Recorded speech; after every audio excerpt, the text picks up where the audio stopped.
Hello, welcome to this video. Today we're looking at PowerPoint and the add-in feature. So what are add-ins? Well, they add extra functionality. So let me show you. So if I go to PowerPoint, I'm using PowerPoint for Mac, so it may look slightly different. If I go to the Home menu, I can come across and see add-ins. So as I say, add-ins allows you to have extra functionality. So we can embed a Mentimeter or a Thinglink or a web viewer. Now I have got a video on using web viewer. You can click on the banner in the top right hand corner to use that. However, it does seem really flaky. So web viewer, I'm not going to cover on this video. It can be a bit flaky. Hence, when you look at it in the store, it only gets like 1 star. So just be warned if you're looking to embed web pages. Works for certain ones, doesn't work all of the time. Okay, so let's go and start with our first one. So we're going to insert a new slide. Now you can obviously format the page as you want. I'm just going to leave it blank. I'll go back to the Home tab and we're going to start by choosing Forms. Now I think on a PC, if you use PowerPoint for PC, there is an actual Insert Forms option within PowerPoint itself, but on Mac you have to use the add-in feature. So what we need to grab the link from Forms. So I'm just going to tab across to a browser where I've got that open. I'm going to copy the link and then we'll head back and just paste that link in there. And then click insert.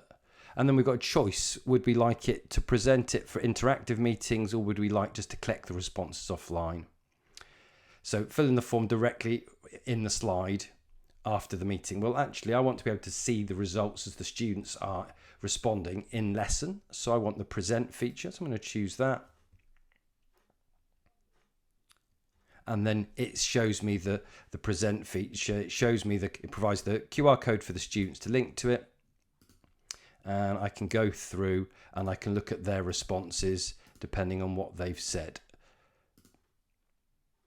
So really nice that you can see those results as they come in live. And obviously you've got as many pages, you can flick through as many question types as you've got. So that's using Forms. Great way for students to see the responses and for you to view the responses in the presentation as you go. So let's insert a new slide and let's go for a different add-in. So this time there's a number of timer ones. They're all very similar. They don't look great, but let's go with Easy Timer. If you want to search for them, just click into the search box and type in, and it will show you the different options available there. So there's a break time one, there's various options. So let's go with Easy Timer. And what you've got is you've got different types of timers. You can set the duration. So let's say we wanted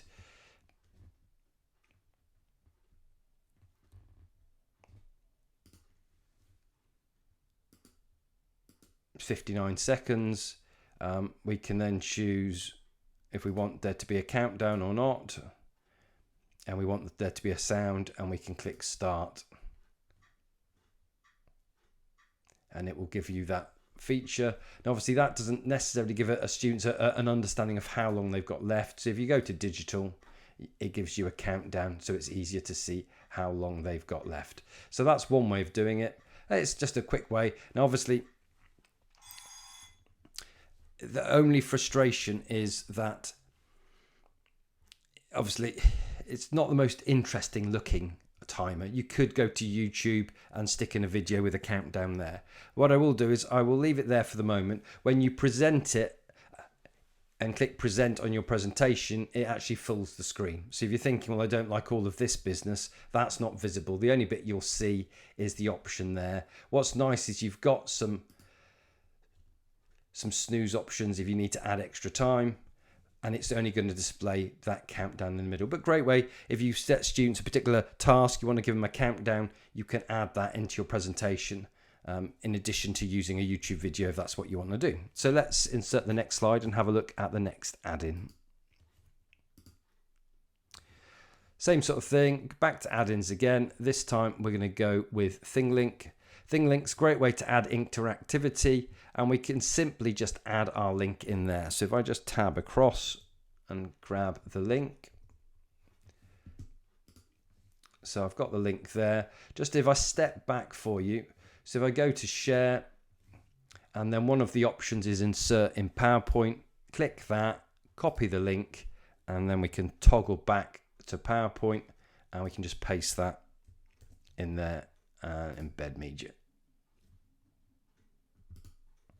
And you can see that's there, and it's got all the functionality. When they click on it, it brings up the rollovers. So great way of adding interactivity there to your presentation, either for you to introduce content to the students, so you're not having to dive off to find a video or a web page, or if it's being created for flipped content where the students are going to access it maybe remotely for homework, they can engage with resources without having to leave the PowerPoint. So that's using the embed feature and Thinglink.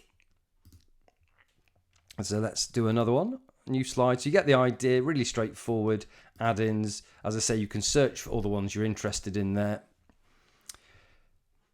And the last one we're going to do is Mentimeter. Now Mentimeter is slightly different, and it asks you to log in, which is a bit frustrating, but I've got an account details here, which I'll try and keep out of shot. So we'll copy those and paste them in. I'll make sure we hide the thing so you can't see my password.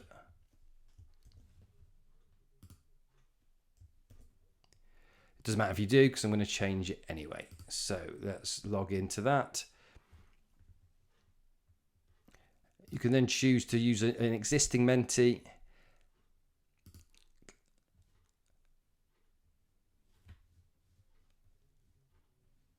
Let's go word cloud. And you can see there's a code there and it can share.